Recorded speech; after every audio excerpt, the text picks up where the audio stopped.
بسم اللہ الرحمن الرحیم۔ دوستوں، ایک دن حضرت بلال رضی اللہ تعالی عنہ کعبے کا طواف کر رہے تھے۔ یہ ہجرت سے پہلے کا دور تھا۔ اس دور میں خانہ کعبہ میں مشرکین نے بت بھی رکھے ہوئے تھے۔ دوستوں، دوران طواف حضرت بلال رضی اللہ تعالی عنہ کی نظر جب ان بتوں پر پڑی تب ان کے ذہن میں اس بات کا خیال آیا، یہ مشرکین یعنی مکہ والے ان بتوں کی عبادت کرتے ہیں، یعنی جو انہوں نے اپنے ہاتھوں سے بنائے ہیں۔ یعنی مشرکین مکہ ان سے کیوں مدد مانگتے ہیں، ان کے آگے سجدے کیوں کرتے ہیں، ان سے بچے مانگتے ہیں اور انہیں حاجت روا مشکل کشا کیوں مانتے ہیں۔ اس کے بعد حضرت بلال رضی اللہ تعالیٰ عنہ نے آس پاس دیکھا کہ کوئی دیکھ تو نہیں رہا تھا۔ فوراً بولے، لعنت ہو تم پر۔ اس کے بعد ان میں سے ایک بت کے منہ پر تھوک دیا۔ تھوک پھینکتے ہوئے اس دوران کسی شخص نے دیکھ لیا۔ دوستوں، جس شخص نے یعنی جس مشرک انسان نے حضرت بلال کو اس بت کے منہ پر تھوکتے ہوئے دیکھا، وہ سیدھا ابو جہل کے پاس پہنچا۔ ابو جہل کے پاس پہنچ کر اس شخص نے فوراً بلال حبشی رضی اللہ تعالیٰ عنہ کی شکایت کر دی۔ شکایت کرنے والے انسان نے ابو جہل کو بتایا کہ میں نے اپنی آنکھوں سے دیکھا ہے، اس عبداللہ بن جدعان کے غلام کو۔ اس شخص نے کہا، اے ابو جہل، بلال نے ہمارے حرم میں رکھے ہوئے خداؤں یعنی بتوں پر تھوک پھینک دیا۔ ابو جہل نے جیسے اس شکایت کرنے والے انسان کی بات سنی تو غصے سے لال ہو گیا اور فوراً اسی ٹائم وہ عبداللہ ابن جدعان کے گھر گیا۔ گھر پہنچ کر ابو جہل نے اس سے بڑے غصے سے کہا، تم بھی بے دین ہو چکے ہو، یعنی نعوذ باللہ۔ یہ ہمارے نبی صلی اللہ علیہ وآلہ وسلم کو بے دین کہہ کر پکارتے تھے، نعوذ باللہ۔ یعنی ہمارے نبی صلی اللہ علیہ وآلہ وسلم کے تمام دوستوں کو وہ بے دین کہتے تھے، نعوذ باللہ۔ یعنی ابو جہل نے عبداللہ ابن جدعان سے کہا، کیا تم بھی اپنے آباء و اجداد کا مذہب چھوڑ چکے ہو؟ یہاں میں آپ کو بتاتا چلوں کہ عبداللہ ابن جدعان حضرت ابو بکر صدیق رضی اللہ تعالی عنہ کے چچا بھی تھے۔ اس نے جب ابو جہل کی یہ بات سنی تو فوراً بولے کہ ابو جہل، یہ تمہیں کس نے بتایا کہ میں اسلام قبول کر چکا ہوں اور تم بلا وجہ مجھ پر شک کر رہے ہو؟ اور اگر میں بھی چاہوں تو اپنے بتوں کے نام پر 100 اونٹ قربان کر سکتا ہوں۔ یعنی میں تو اپنے بتوں کی اتنی عزت کرتا ہوں، اوپر سے تم مجھے کہہ رہے ہو کہ میں بے دین ہو چکا ہوں، یعنی اپنے آباء و اجداد کا مذہب چھوڑ چکا ہوں۔ ابو جہل نے جب یہ باتیں سنی تو فوراً بولے، ٹھیک ہے، آپ نے تو اپنا مذہب نہیں چھوڑا، لیکن میں یہ پوچھ رہا ہوں کہ یہ جو آپ کا غلام ہے، اس نے مذہب کیوں چھوڑ دیا ہے؟ عبداللہ ابن جدعان نے کہا، میرے کون سے غلام نے مذہب چھوڑا ہے؟ ابو جہل بولے، آپ کے غلام یعنی بلال نے حرم میں پڑے ہوئے ہمارے بتوں پر تھوک پھینک دیا ہے۔ غلام کی یہ ہمت کہ وہ ایسا کچھ کرے، اس کے پیچھے لازمی آپ کا ہاتھ ہے۔ عبداللہ ابن جدعان نے جب ابو جہل کی یہ باتیں سنی تو غصے سے لال ہو گئے اور بولے، اچھا بلال نے یہ کیا ہے، مجھے تو پتہ نہیں ہے، چلو ٹھیک ہے، میں اب بندوبست کرتا ہوں۔ اس کے بعد حضرت بلال رضی اللہ تعالیٰ عنہ کے مشکل امتحان والے دن شروع ہو گئے۔ عبداللہ جدعان نے اس پر طرح طرح کے ظلم شروع کیے۔ ظلم کتنے زیادہ تھے، اس بات کا اندازہ آپ اس بات سے لگا سکتے ہیں کہ پورے مکے میں خبریں پھیلنا شروع ہو گئیں کہ حضرت بلال اسلام قبول کر چکے ہیں۔ اس کے بعد تو جیسے پورے مکے والے حضرت بلال کے خون کے پیاسے بن گئے۔ اس ٹائم مکہ میں ایک بہت بڑا ظالم قسم کا ایک سردار رہتا تھا جس کا نام تھا امیہ ابن خلف۔ امیہ ابن خلف کو جب پتہ چلا کہ عبداللہ ابن جدعان کے غلام نے اسلام قبول کر لیا ہے تو وہ فوراً بھاگتا بھاگتا عبداللہ ابن جدعان کے پاس آیا اور ان سے کہا، اے عبداللہ، تم اس غلام کو سیدھا نہیں کر سکتے، بہتر یہ ہے کہ تم اسے میرے حوالے کر دو۔ عبداللہ ابن جدعان نے کہا، ٹھیک ہے، میں نے تو ہر طرح کی سزا دی ہے، لیکن یہ نہیں مانتا، آپ اسے یہاں سے لے جائیں تاکہ میری اس مصیبت سے ہی جان چھوٹ جائے۔ دوستوں، امیہ ابن خلف نے عبداللہ بن جدعان سے حضرت بلال رضی اللہ تعالی عنہ کا سودا کر لیا، اسے خرید لیا۔ بلال کو خریدنے کے بعد امیہ ابن خلف نے بلال کے اوپر جیسے ظلم کے پہاڑ توڑ دیے۔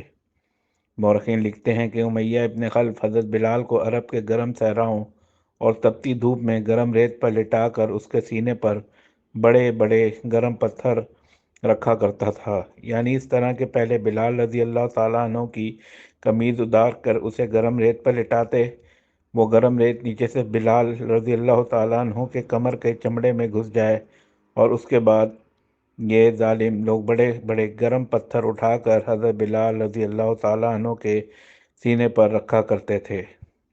سارا سارا دن یہ سزائیں دیتے رہتے تھے۔ آپ کو جان کر حیرانی ہوگی کہ اس مشکل صورتحال میں بھی حضرت بلال رضی اللہ تعالی عنہ آہد آہد کی صدائیں بلند کیا کرتے تھے۔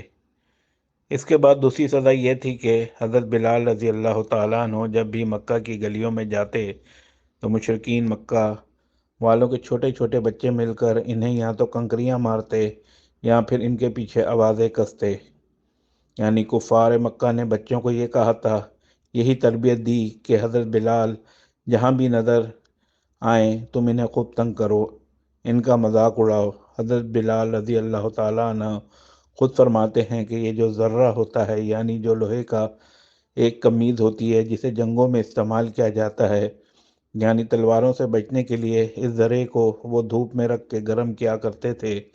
جب وہ خوب گرم ہو جاتا تو وہ پھر میرے جسم پر مجھے پہنا دیتے، اس سے میرا جسم فل ہو جاتا، یعنی میرے جسم پر پانی کے غبارے بن جاتے۔ ایک دن امیہ بن خلف نے بدبخت حضرت بلال رضی اللہ تعالیٰ عنہ کو گرم ریت پر لٹا کر اوپر گرما گرم پتھر رکھے ہوئے تھے۔ اس کے بعد اس ظالم انسان نے مشرکین مکہ کے بہت سارے بچوں کو اکٹھا کیا اور حکم دیا کہ سب بچے انہیں پتھر مارو۔ بچے پتھر مار رہے تھے اور ساتھ ساتھ ہنسے جا رہے تھے۔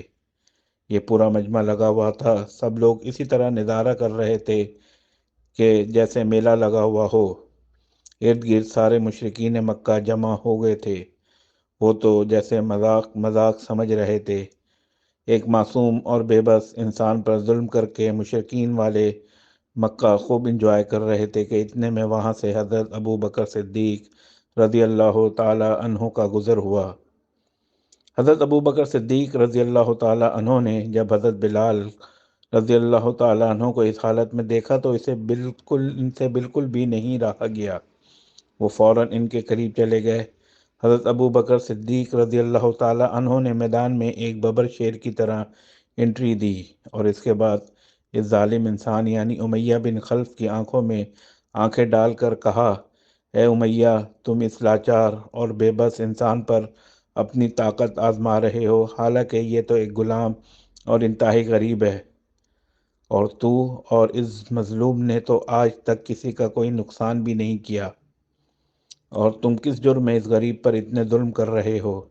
امیہ بن خلف نے جواب دیا، اے ابو بکر صدیق رضی اللہ تعالیٰ عنہ، اس غلام کے ساتھ جو کچھ بھی ہو رہا ہے اس کے ذمہ دار آپ اور آپ کے دوست حضرت محمد مصطفیٰ صلی اللہ علیہ وآلہ وسلم ہیں، اور آپ میں ہمت ہے تو اسے چھڑا لو۔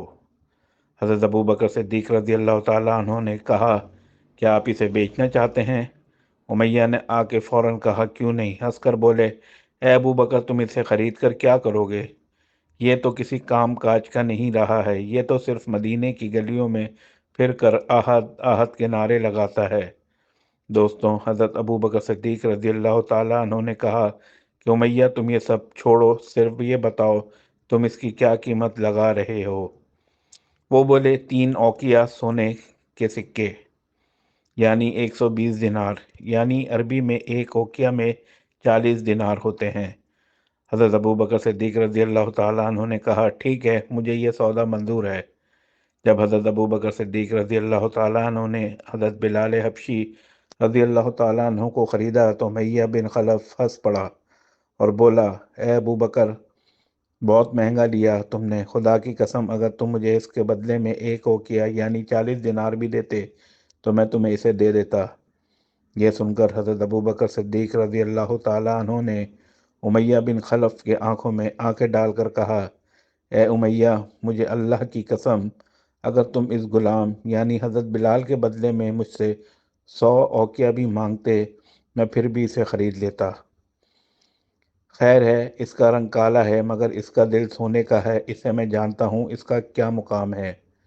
جب حضرت ابو بکر صدیق رضی اللہ تعالیٰ عنہ حضرت بلال رضی اللہ تعالیٰ عنہ کو خریدا، تب حضرت بلال حبشی رضی اللہ تعالیٰ عنہ نے حضرت ابو بکر صدیق رضی اللہ تعالیٰ عنہ سے ایک سوال کیا۔ بولے، اے ابو بکر صدیق رضی اللہ تعالیٰ عنہ، آپ نے مجھے اپنے لیے خریدا ہے یا اللہ کے لیے؟ یعنی اگر آپ نے مجھے اپنے لیے خریدا ہے تو مجھے بتائیں میں کیا کروں، بکریاں چراؤں، زمینداری کروں یا کوئی اور محنت مشقت کا کام کروں؟ اور اگر آپ نے مجھے اللہ کے لیے خریدا ہے تو پھر مجھے اللہ کے سپرد کر دیں، اس کے بعد میں جانوں میرا رب جانے۔ حضرت ابو بکر صدیق رضی اللہ تعالیٰ عنہ نے جواب دیا، اے بلال، میں نے تمہیں اپنے لیے نہیں خریدا بلکہ اللہ کے لیے خریدا ہے، اور اسی رب کے نام پر تم آزاد ہو۔